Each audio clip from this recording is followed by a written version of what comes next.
प्रतीक्षा's cooking पॉइंटमध्ये तुम्हा सर्वांचं स्वागत आहे। नमस्कार मंडळी, तर मी आज आपल्या स्वयंपाकघरात घेऊन आली आहे खूप खास नॉनव्हेज डिश, ती म्हणजे अंडा बिर्याणी। अंडा बिर्याणी ही एक चविष्ट व झणझणीत अशी लोकप्रिय डिश आहे। ज्यांना चिकन किंवा मटण खायचं नसेल पण काहीतरी मसालेदार हवं असेल तेव्हा तुम्ही अशा प्रकारे अंडा बिर्याणी बनवू शकता। अंड हे प्रथिनांचा उत्तम स्रोत आहे, त्यामुळे ही बिर्याणी चवदार असल्यासोबत पौष्टिक देखील ठरते। खूप काही आपल्याला साहित्य लागणार नाहीये, घरगुती साहित्यामध्ये तयार होणारी ही रेसिपी आहे। खूप साधी आणि सोपी रेसिपी आहे, याला जास्त काही वाटण लागणार नाही आहे। तर व्हिडिओ तुम्ही शेवटपर्यंत बघा। तर चला बघूया। आपल्याला अंडी उकडून घ्यायची आहेत। मस्त अंडी आपल्याला हाय फ्लेमवर उकडून घ्यायची आहेत आणि थंड झाल्यावर त्याचे सालं काढून घ्यायचे आहेत। एका भांड्यामध्ये तेल छान आपण गरम करून घेणार आहोत आणि अंडी त्या तेलामध्ये टाकायची आहेत। आपल्याला छान आपण तळून घेणार आहोत ती अंडी। फ्लेम आपल्याला मीडियम ठेवायची आहे। आता आपल्याला त्या अंड्यांवरती 1 चमचा घरगुती लाल मसाला टाकायचा आहे।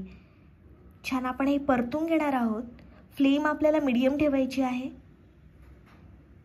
थोडंसं आपल्याला मीठ टाकायचं आहे चवीप्रमाणे। छान आपल्याला हे मिक्स करून घ्यायचं आहे, म्हणजेच परतून घ्यायचं आहे।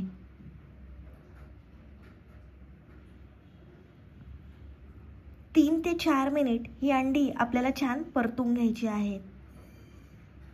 तुम्ही बघू शकता आपली अंडी झालेली आहेत। आता आपल्याला ती काढून घ्यायची आहेत आणि त्याच भांड्यामध्ये आपल्याला थोडंसं तेल टाकायचं आहे। तेल छान गरम करून घ्यायचं आहे आणि मग त्याच्यामध्ये आपल्याला उभा कापलेला कांदा टाकायचा आहे। कांदा आपल्याला थोडा जास्त वापरायचा आहे, कारण तोच कांदा आपण बरिस्त्यासाठी वापरणार आहोत।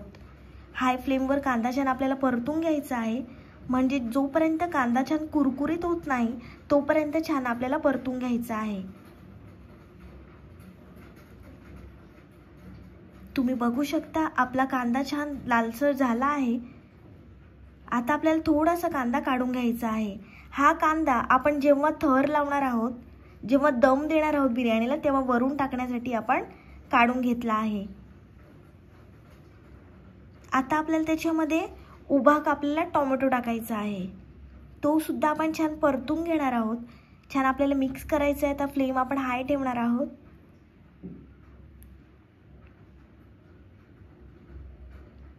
छान आपल्याला परतून घ्यायचं आहे। तुम्ही बघू शकता टोमॅटो छान आता शिजला आहे। आता आपल्याला त्याच्यामध्ये अद्रक, लसूण आणि मिरचीची पेस्ट टाकायची आहे। छान आपण मिक्स करून घेणार आहोत। जोपर्यंत पेस्टचा कच्चा वास जात नाही तोपर्यंत छान आपल्याला एकजीव करून घ्यायचा आहे, मस्त शिजवून घ्यायचं आहे। मीडियम फ्लेमवर आपण पेस्ट छान परतून घेणार आहोत। 2 ते 3 मिनिट पेस्ट छान आपण परतून घेतली आहे। आता आपल्याला त्याच्यामध्ये अर्धा चमचा हळद टाकायची आहे आणि घरगुती लाल मसाला टाकायचा आहे। 1 चमचा गरम मसाला टाकायचा आहे आणि 2 मोठे चमचे बिर्याणी मसाला टाकायचा आहे। मी एव्हरेस्टचा बिर्याणी मसाला वापरला आहे, तुम्ही तुमच्या आवडीचा कोणताही मसाला वापरू शकता। छान आपल्याला परतून घ्यायचं आहे आणि मसाले परतताना फ्लेम आपल्याला लो ठेवायची आहे।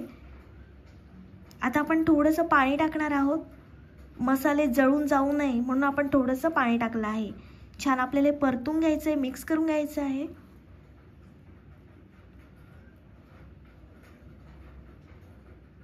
छान आपलं मिक्स करून झालं आहे। आता आपल्याला त्याच्यामध्ये 2 चमचे दही टाकायचं आहे। पुन्हा छान आपण एकजीव करून घेणार आहोत आणि दही टाकल्यानंतर आपल्याला कंटिन्यू मिक्स करून घ्यायचं आहे।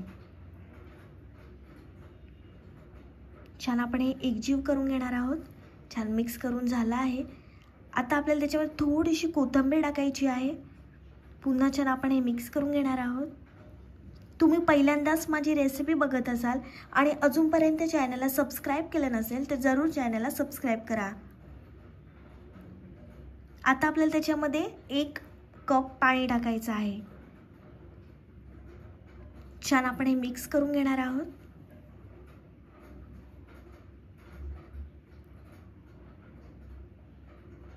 आता आपल्याला त्याच्यामध्ये चवीप्रमाणे मीठ टाकायचं आहे।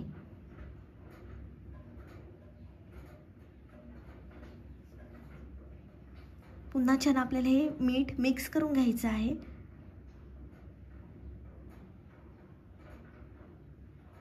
छान उकळी आली आहे, तुम्ही बघू शकता. उकळी आल्यानंतर आपल्याला तळून घेतलेली अंडी टाकायची आहेत. पुन्हा छान ही अंडी आपण त्या ग्रेव्हीमध्ये मिक्स करून घेणार आहोत. एकदम साधी रेसिपी आहे, तुम्ही बघू शकता. साधी आणि सोपी रेसिपी आहे. आता आपल्याला त्याच्यातला थोडासा रस्सा काढून घ्यायचा आहे. हा आपण वरून जेव्हा दम देणार आहोत बिर्याणीला तेव्हा टाकणार आहोत, म्हणून आपण रस्सा काढून घेतला आहे. जी बनवलेली ग्रेव्ही आहे ती काढून घ्यायची आहे आपल्याला. पुन्हा छान मिक्स करायचं आहे. आता आपल्याला त्याच्यामध्ये उकडून घेतलेला बासमती राईस टाकायचा आहे. सर्व राईस आपला टाकून झाला आहे. तळून घेतलेला कांदा टाकायचा आहे.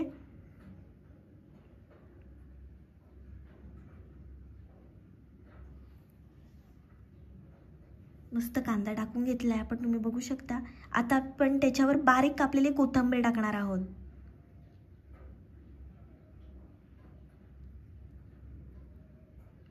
जी ग्रेव्ही आपण काढून घेतली होती ती ग्रेव्ही टाकायची आपल्याला. मस्त आपण दम देणार आहोत. 10 मिनिट झाकण ठेवायचं आहे. 10 मिनिटानंतर आपण झाकण काढलं आहे, तुम्ही बघू शकता. मस्त वाफ आली आहे. छान आपली बिर्याणी दिसते, तुम्हाला बघू शकता. आणि तुम्हाला समजत असेल किती भारी लागणार आहे बिर्याणी. ही मस्त वाफ आली आहे. ही बिर्याणी तुम्ही दही सोबत खा, खूप भारी लागते. मस्त रायत्यासोबत खा, जाम भारी लागते. आणि जे नॉनव्हेज प्रेमी आहेत त्यांनी ही रेसिपी जरूर ट्राय करा. तुम्ही बघू शकता किती आपला राईस मोकळा मोकळा झाला आहे. अशा पद्धतीने तुम्ही बिर्याणी बनवून बघा, चव विसरणार नाही. आणि ही रेसिपी तुम्ही जरूर ट्राय करा. माझी रेसिपी आवडली असेल तर व्हिडिओला लाईक, कमेंट, शेअर आणि चॅनलला सबस्क्राईब करायला विसरू नका.